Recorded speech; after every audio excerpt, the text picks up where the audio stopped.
ہانڈی کا خوفناک عمل کیسے کیا سگے چچا نے بھتیجے کا کام تمام؟ آخر اس کے پیچھے وجہ کیا تھی، مقصد کیا تھا؟ جاننے کے لیے سنتے رہیے ہانڈی کا یہ عمل۔ یہ اب سے تقریباً 40 سال پرانی بات ہے۔ میری اور چھوٹی بہن کی ایک ساتھ شادی ہوئی تھی۔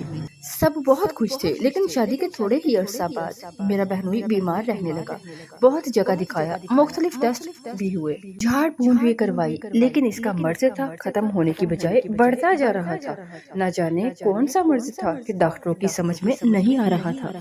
بہنوئی ٹھیک ہونے کی بجائے دن بہ دن سوکھتا جا رہا تھا، جو ہم سب کے لیے تکلیف کا باعث تھا۔ میری بہن جو ابھی نئی دلہن تھی، وہ الگ فکر میں گل رہی تھی۔ اس کی آنکھوں میں ہر وقت نمی چھائی رہتی، وہ ہنسنا بھول گئی تھی، اس کے چہرے پر اداسی ویرانی سی چھا کر رہ گئی تھی۔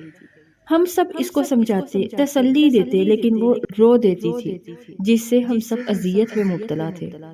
میرا بہنوئی اکلوتا تھا، ماں باپ نہیں تھے، ایک صرف شادی شدہ بہن تھی اور ایک چچا تھے جو اس کے گھر کے برابر رہتے تھے۔ اب بہنوئی کی بیماری کی وجہ سے اس کا کاروبار وہی دیکھ رہے تھے، کیونکہ بہنوئی شدید بیمار تھا۔ پھر ایک دن مجھ سے میری بہن کی پریشانی نہیں دیکھی گئی، تو میں بہن اور بہنوئی کو اپنے گھر لے آیا کہ جب تک بہنوئی ٹھیک نہیں ہو جاتے تو یہ میرے ساتھ رہے۔ میں نے اچھے سے اچھے ڈاکٹر کو دکھایا، لیکن سب مایوس ہو گئے۔ بہن کو میرے گھر آئے 2 ہفتے سے زیادہ ہو گئے تھے، لیکن ہمیں کہیں کامیابی نہیں ملی تھی۔ میں کتنے عاملوں کو دکھا چکا تھا، لیکن سب کا یہی کہنا تھا کہ اب ان میں کچھ نہیں بچا، بہت سخت عمل ہے، ہمارے بس کی بات نہیں۔ میں نے یہ بات اپنی بہن سے چھپائی تھی، کیونکہ وہ اور پریشان ہوتی۔ میں اندر ہی اندر فکر میں گل رہا تھا، میرا بہنوئی مر رہا تھا اور میں چاہ کر بھی کچھ نہیں کر پا رہا تھا۔ میرے دن رات انگاروں پہ گزر رہے تھے، میں ساری رات جاگ کر ٹہلتا رہتا تھا اور دیمک کی طرح اندر ہی اندر میں کھوکھلا ہو رہا تھا۔ ایک روز میں چائے کے ہوٹل پہ بیٹھا ہوا، سوچوں میں گم ڈوبا ہوا تھا کہ ساتھ والی کرسی پر کوئی آ کر بیٹھا۔ اس نے پانی کا جگ اور گلاس منگوایا۔ بیرا اس کو پانی کا جگ اور گلاس دے کر چلا گیا۔ آدمی نے دوبارہ آواز دی اور کہا کہ میں نے تم سے پانی کا جگ منگوایا تھا، تم دودھ کیوں لے آئے؟ بیرے نے بڑی حیرت سے دیکھا اور جگ میں دیکھا تو اس میں واقعی دودھ تھا۔ بیرے نے کہا کہ پتہ نہیں صاحب، میں تو پانی ہی لے کر آیا تھا، چلے میں دوبارہ لے آتا ہوں پانی۔ جیسے اس نے جگ اٹھایا تو اس میں پانی تھا۔ اس نے کہا کہ صاحب آپ تو تنگ کر رہے ہو، اس میں پانی ہی تو ہے۔ تو اس نے جگ واپس ٹیبل پر رکھا۔ میری توجہ ان کی طرف ہو گئی۔ ایک عجیب بات یہ ہوئی کہ جگ بیرے کے ہاتھوں میں تھا تو اس میں پانی تھا، لیکن جیسے اس شخص سے جگ کو ہاتھ لگایا تو وہ دودھ میں تبدیل ہو گیا۔ یہ سب کچھ میری نظروں کے سامنے ہوا۔ میں نے یہ سب پہلی بار دیکھا اور میری آنکھیں حیرت سے پھٹی رہ گئیں۔ بیرا جا چکا تھا۔ میرے کانوں میں اس شخص کی آواز آئی کہ پریشان لگ رہے ہو، کیا بات ہے؟ میں نے اس کو دیکھا، وہ بہت مذہب اور خاندانی لگ رہا تھا، کوئی جادوگر یا جعلی عامل بالکل بھی نہیں لگ رہا تھا۔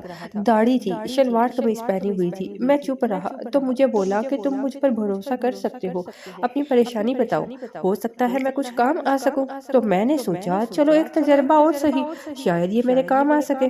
میں نے اس کو اپنی ساری بات بتا دی۔ وہ بہت تحمل سے گردن جھکائے میری ساری بات سنتا رہا۔ جب میری بات ختم ہوئی تو اس نے کہا کہ کیا تم مجھے ابھی اپنے بہنوئی کو دکھا سکتے ہو؟ میں نے کہا کیوں نہیں، وہ میرے ہی گھر پر ہے اور میں چاہتا ہوں کہ جلد از جلد علاج شروع ہو جائے۔ مجھے امید نہیں تھی کہ وہ ابھی میرے ساتھ چلنے پر راضی ہو جائیں گے، کیونکہ رات کافی ہو چکی تھی۔ انہوں نے کہا کہ چلو اور میں ان کو لے کر گھر آ گیا۔ گھر آ کر میں نے اپنی امی، بیوی اور بہن کو دوسرے کمرے میں بھیجا اور میں نے عامل صاحب کو اندر بلا لیا۔ انہوں نے میرے بہنوئی کو دیکھا، تھوڑی دیر حساب کتاب کیا۔ انہوں نے کہا کہ جلدی سے انگیٹھی پر سرسوں کا تیل گرم کرو۔ میں نے فوراً حکم کی تعمیل کی اور ایک کڑھائی میں تیل گرم ہونے رکھ دیا۔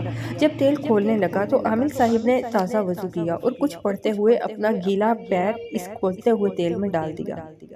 میں کانپ کر رہ گیا، کیونکہ کوئی عام آدمی اس کھولتے تیل میں اپنی انگلی بھی نہیں ڈال سکتا تھا۔ تھوڑی سی چھن کی آواز آئی اور چند لمحے بعد انہوں نے اپنا پاؤں واپس نکال لیا۔ پیر بالکل صحیح تھا، جیسے کچھ ہوا ہی نہیں۔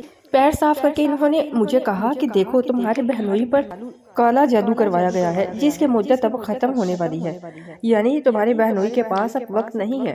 تو میں نے کہا یعنی کوئی میرے بہنوئی کو مروانا چاہتا ہے، لیکن کون؟ کس کو میرے بہنوئی سے تکلیف ہے؟ انہوں نے کہا دیکھو تمہارے بہنوئی کا کوئی عزیز ہے، مرد ہے جو تمہارے بہنوئی کی جان لینے کے پیچھے پڑا ہوا ہے۔ اب یہ تو تمہیں بہتر معلوم ہوگا کہ تمہارے بہنوئی کے مرنے سے کس کو فائدہ ہوگا۔ میں نے کہا لیکن میرے بہنوئی کی تو صرف ایک بہن ہے، بیوہ، جن کی 2 بیٹیاں ہیں، ان کی کفالت بھی میرے بہنوئی کے کاروبار سے ہوتی ہے۔ ہاں ایک چچا، وہ بہت نیک انسان ہے، آج کل بہنوئی کا کاروبار وہی دیکھ رہے ہیں۔ انہوں نے کہا کہ آج کل نیکی بدی کو کون دیکھتا ہے؟ دولت اتنی بری شے ہے کہ بھائی بھائی کا دشمن بنا ہوا ہے، اور تم چچا کی بات کرتے ہو۔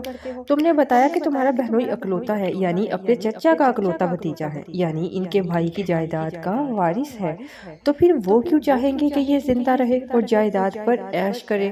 وہ تو سب کچھ ہتھیانا چاہیں گے۔ مجھے ہضم نہیں ہو رہی تھی یہ بات۔ میں نے کہا پھر بھی کوئی دولت کے لیے اتنا گر سکتا ہے کہ اپنے ہی خون کی جان لینا چاہے؟ عامل صاحب نے کہا اس کو چھوڑو، ہم تمہیں شکل دکھا دیں گے، تم خود پہچان لینا، فی الحال کام کی بات کرتے ہیں۔ تم ہمیں کیا نذرانہ دے سکتے ہو اپنے بہنوئی کے علاج کے لیے؟ اس سے پہلے ہماری چند باتیں سن لو۔ ہم اصلی سید ہیں اور خاندانی عمل ہے، ہمارے بزرگوں نے ہمیں بخشا ہے۔ یہ عمل جو ہم کرنے جا رہے ہیں یہ صرف ضرورت کے تحت سال میں 1 یا 2 بار سے زیادہ نہیں کرتے۔ دوسری بات یہ ہے کہ تمہارے بہنوئی پر بہت سخت موت کی ہانڈی کا عمل کروایا گیا ہے، جس سے موت یقینی ہوتی ہے، اور تمہارے بہنوئی کی مدت تقریباً ختم ہونے والی ہے۔ کوئی بھی عامل اس کام میں ہاتھ نہیں ڈالے گا۔ بہت سخت عمل ہے، اب بتاؤ۔ میں نے ان کے سامنے ہاتھ جوڑ دیے۔ میں نے کہا خدا را شاہ صاحب، اللہ کے بعد آپ کا سہارا ہے، میں آپ کی زندگی بھر غلامی کرنے کو تیار ہوں، بس میرے بہنوئی کو بچا لیجیے، میری بہن کا سہاگ اجڑنے سے بچا لیجیے۔ انہوں نے کہا ہم ضرور کریں گے علاج، بلکہ ہم آئے ہی اسی لیے ہیں، لیکن کیا تم اس عمل کی کاٹ کا خرچہ برداشت کر سکتے ہو؟ میں نے کہا آپ بتائیں، میں کیسے بھی کر کے دوں گا۔ انہوں نے کہا ویسے تو اس کام کے 10,000 بنتے ہیں، لیکن تم 6,000 دے دینا، کہو منظور ہے؟ اس زمانے میں 6,000 بھی بہت بڑی رقم تھی، اور میں اپنے بہنوئی کے علاج پر بہت پیسہ برباد کر چکا تھا۔ میرا بھی اپنا کاروبار تھا اور میں ہر قیمت پر بہن کو اجڑنے سے بچانا چاہتا تھا۔ میں نے حامی بھر لی۔ میں نے کہا جی شاہ صاحب، مجھے منظور ہے۔ شاہ صاحب نے کہا تو پھر سنو، یہ جو ابھی ہم نے تیل تیار کیا ہے، یہ آج رات سے ہی اس تیل کی مالش کر دو۔ یاد رہے کہ مالش پورے جسم پر کرنی ہے اور روزانہ کرنی ہے۔ اب ہم چلتے ہیں، یہ کام پرسوں کریں گے انشاءاللہ، امید ہے کامیابی ہوگی۔ وہ چلے گئے۔ میں نے گھر میں آ کر خواتین کو ساری بات بتائی، ان کو تسلی دی کہ اب جلدی دولہا بھائی ٹھیک ہو جائیں گے۔ میری باتیں سن کر میری بہن کے چہرے پر رونق آ گئی۔ بہرحال میں بہنوئی کے کمرے میں آیا، وہ بے سدھ پڑے تھے۔ مجھے ان کی حالت دیکھ کر بہت افسوس ہوا، صرف چند مہینوں میں ہی ان کی کیا سے کیا حالت ہو گئی تھی۔ میں سوچ رہا تھا کہ امی کہا کرتی تھی کہ خون سفید ہو گئے ہیں، لیکن میں کہتا ہوں خون سفید نہیں، سیاہ ہو گئے ہیں۔ تب ہی محبت، مروت، احساس کا کوئی رنگ اثر انداز نہیں ہوتا، اور ہم اپنے ہاتھوں سے بے حسی کے ہاتھوں تاریکیوں میں ڈھکیل دیے جاتے ہیں۔ اور کالا جادو اتنا خطرناک اور گندا عمل ہے کہ کروانے والا اگر مسلمان ہو تو اسی وقت دائرہ اسلام سے خارج ہو جاتا ہے، اور افسوس ان لوگوں پر ہے کہ جو جانتے بوجھتے جہنم میں گرتے ہیں اور مسلمان ہو کر خوف خدا نہیں کرتے اور اتنا کبھی فعل سر انجام دیتے ہیں۔ میں نے دروازہ بند کر کے دولہا بھائی کی مالش کی اور 3 دن کرتا رہا۔ تیسرے روز وعدے کے مطابق شاہ صاحب خود آ گئے۔ دوپہر کا وقت تھا، میں ان کو لے کر دولہا بھائی کے کمرے کی طرف چلا گیا۔ انہوں نے مجھے کہا کہ آج ہمیں بڑا عمل کرنا ہے، اجازت ہے؟ جیسے مرضی کرے۔ انہوں نے کہا کہ کوئی بچہ تو نہیں ہے گھر میں؟ میں نے کہا جی نہیں، صرف خواتین ہیں۔ انہوں نے کہا ایسا کرو، ان سب کو ایک کمرے میں رہنے کی ہدایت کر دو اور تاکید کر دو کہ کمرے سے باہر نہ نکلے۔ عمل بہت سخت ہے، دراصل آج ہم ہانڈی یہاں بلوائیں گے۔ میں اندر گھر کی طرف چلا گیا اور سب خواتین کو کمرے کے اندر رہنے کی تاکید کرتا ہوا شاہ صاحب کے پاس آ گیا۔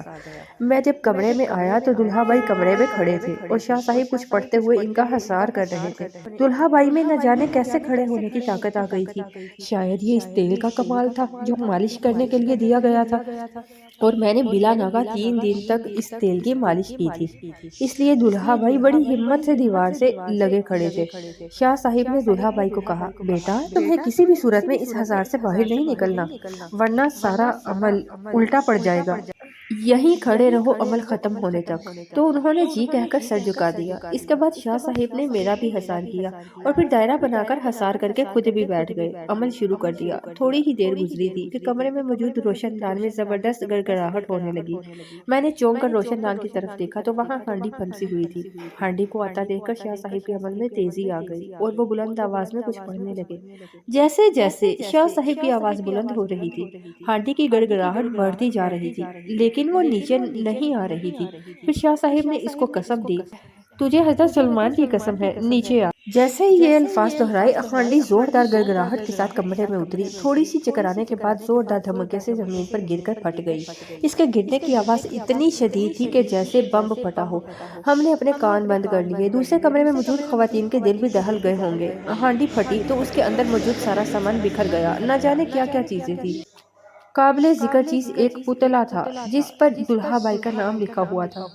میں حیران نگاہوں سے اس پتلے اور سامان کو دیکھ رہا تھا کہ شاہ صاحب نے مجھے کہا، جلدی سے ایک بالٹی میں پانی لے کر آؤ۔ میں دوڑ کر پانی سے وہی بالٹی اٹھا لایا۔ شاہ صاحب نے بیلچے کی مدد سے وہ سارا سامان اس بالٹی میں ڈال دیا۔ اس سامان سے بری طرح دھوئیں اٹھ رہے تھے اور اس طرح کھول رہا تھا جیسے چونا ابل رہا ہو۔ تھوڑی ہی دیر بعد میں کچھ نارمل ہو گیا۔ میں نے شاہ صاحب کی ہدایت پر سب سے پہلے دولہا بھائی کو ان کے بستر تک پہنچا کر لیٹا دیا، کیونکہ وہ بری طرح چکرا رہے تھے اور اتنی بری طرح ہانپ رہے تھے جیسے میلوں بھاگ کر آئے ہوں۔ میں نے انہیں پانی پلایا۔ شاہ صاحب نے دولہا بھائی کو کہا، بے فکر ہو کر آرام کرو بیٹا، اب کوئی خطرہ نہیں، تم بالکل محفوظ ہو۔ اللہ کے فضل و کرم سے تمہارے دشمنوں کے ارادے مٹی میں مل گئے ہیں۔ اب انشاءاللہ تم بہت جلد صحت یاب ہو جاؤ گے۔ میں نے کہا، شاہ صاحب آپ نے میری بہن کا سہاگ اجڑنے سے بچا کر جو مجھ پر احسان کیا، میں اس کے لیے کس منہ سے شکریہ ادا کروں؟ وہ بولے، نہیں بیٹا، میں تو وسیلہ ہوں اللہ تعالیٰ کی رحمت کا، اس نے ہمیں کامیابی دی، ساری تعریفیں اسی کے لیے ہیں۔ انہوں نے کہا، اب یہ ہانڈی کا جو سامان ہے یہ رات کی تاریکی میں جا کر قبرستان میں دفنا دینا اور بس ہمیں دعاؤں میں یاد رکھنا۔ شاہ صاحب کو میں نے ہدیہ نذرانہ دے کر رخصت کیا اور وہ پوٹلی جو شاہ صاحب نے باندھی تھی میں نے احتیاط سے رکھ لی۔ گھر کے سب افراد نے سجدہ شکر ادا کیا کہ اس پاک پروردگار نے شاہ صاحب کو ہمارے لیے وسیلہ بنا کر بھیجا، ورنہ اس موت کی ہانڈی کی مدت ختم ہونے میں چند دن باقی تھے۔ رات میں قبرستان جا کر میں نے وہ پوٹلی بڑی احتیاط سے گڑھا کھود کر دفنا دی۔ اتنے سال گزرنے کے بعد بھی جب یہ واقعہ یاد آتا ہے تو میرے رونگٹے کھڑے ہو جاتے ہیں۔ یہاں یہ بات قابل ذکر ہے کہ میرے بہنوئی کی طبیعت اس عمل کے فوراً بعد مکمل طور پر صحت یاب ہو گئی۔ یہ الگ داستان ہے کہ انہوں نے اپنے چچا سے کس طرح جان چھڑوائی۔ آج کل کے اس دور میں، اس گہما گہمی میں، اس حسد کے دور میں خون سفید ہو چکے ہیں اور ہر کوئی اللہ پر یقین کرنے کی بجائے، اللہ سے مانگنے کی بجائے کالے جادو کی طرف بھاگتے ہیں۔ تو خدا را خود بھی بچیے، دوسروں کو بھی بچائے۔ یہ سٹوری سن کر اپنی رائے کا اظہار کمنٹ باکس میں کرنا مت بھولیے گا، ہمیں انتظار رہے گا۔ ایسی بہت ساری دوسری سٹوریز سننا چاہتے ہیں تو بیسٹ کلیکشن ہب کو سبسکرائب کرنا مت بھولیے۔